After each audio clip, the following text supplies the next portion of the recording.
Hi, my name's Rhonda Holberton, and I'm a new media artist. I live and work in Oakland. My practice merges technology, traditional art practices, and the body. I went to school originally as a sculptor, and through that, I kind of found my way to engineering. And one of the things that the sculptural practice did really well was constantly ask me to check in on my body. The engineering practice, not so much. And so my practice now kind of moves through both of those spaces, but then now merges both this kind of bodily information as well as the engineering, and trying to find a reconciliation between the two. The best of both worlds here at San Francisco Museum of Modern Art is an animation.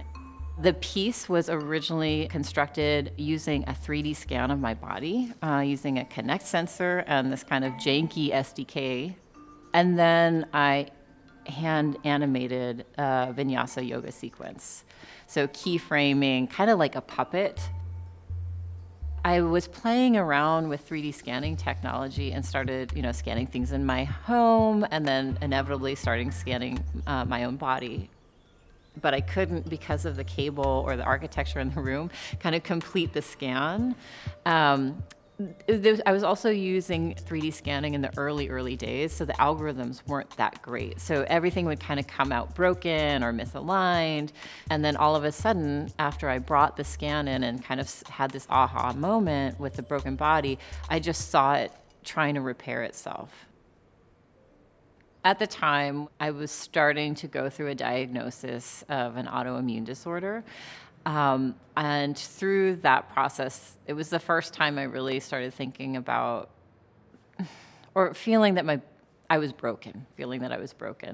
And a lot of what I was going through, I think, was coming through physical engagement with technology. So a physical engagement with like being in a car and commuting, or physically sitting in front of a computer for extended periods of time.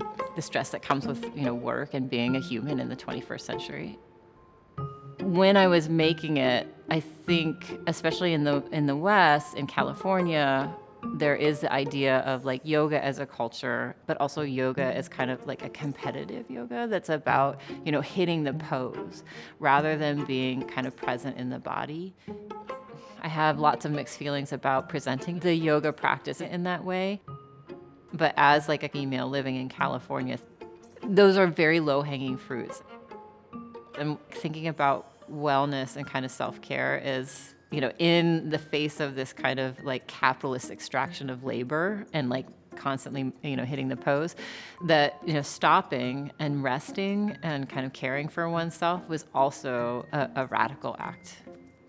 So since I started the piece in 2015, a lot has happened. Thinking about health and hygiene through a pandemic lens, they look very different. One of the things that happened for me a little bit later in the pandemic was realizing that I was starting to get confused about, if I had met somebody like physically, or if it had only been virtually. And obviously I was making this before COVID, but I was thinking about what happens to a body when it's kind of pushed into digital technology and kind of pulled back out and pushed back in. As an artist, I kind of understand my place in the world as somebody who plays with speculative futures to affect emotions, to affect kind of ideas. But as we kind of move into implementation, those technologies are no longer in the hands of the artists, but are in the hands of engineers, and many times in the hands of large corporations that have very different interests. I think that the thing that, artists and writers are really great at is like thinking about all the ways that technology can fail if it succeeds.